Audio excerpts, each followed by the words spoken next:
Arrête, Kira. Laisse mon porte. Sen TV, bienvenue chez vous.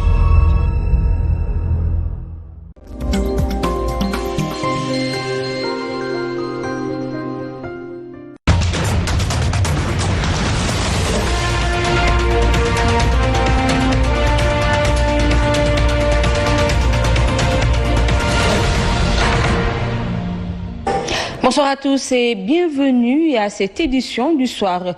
Tout d'abord, sachez que le Sénégal a un bon taux de guérison au Covid-19, un taux qui ferait partie des 5 meilleurs au monde. Cependant, notre pays fait face à une nouvelle menace. Il s'agit des contaminations communautaires qui commencent à inquiéter le personnel médical. Le directeur du service national de l'éducation pour la santé qui a accordé un entretien à Alassane Baldé et pour un durcissement des sanctions pour freiner ces cas de contamination communautaire. Suivons le compte-rendu de cet entretien. Doit-on s'inquiéter de la transmission communautaire? Le directeur du service national de l'éducation pour la santé SNEPS répond par l'affirmative. Selon le docteur Ousmane Gueye, plus que jamais, les Sénégalais doivent redoubler de vigilance. Ça devient une problématique, effectivement. Et nous, au niveau du ministère de la Santé, les autorités sanitaires ont toujours craint cette transmission communautaire et ils ont toujours alerté la population au respect des mesures afin qu'on ne rentre pas dans une transmission communautaire. Dommage, aujourd'hui nous sommes dans cette transmission communautaire, il faut la prendre telle qu'elle est et ensuite redoubler d'efforts. Quitte même à durcir les sanctions contre les plus récalcitrants. Il faudra contraindre les Sénégalais vraiment à respecter ces mesures, que ce soit des autorités publiques, mais aussi des autorités sanitaires. Parce qu'aujourd'hui, l'heure n'est pas à prendre cette maladie de manière légère. Il faut la prendre sérieusement si on voit ce que ça fait dans les autres pays.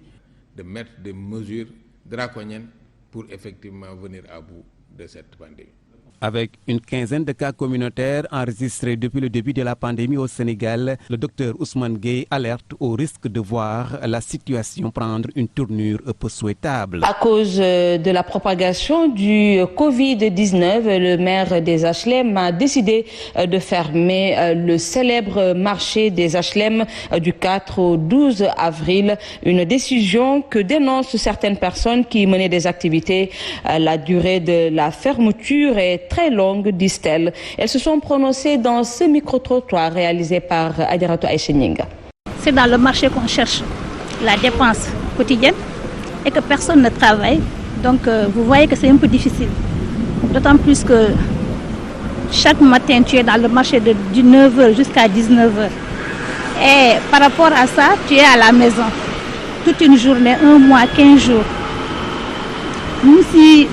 Même si, par exemple, les revenus ne sont pas ça, vous voyez que c'est un peu compliqué pour la population. Ça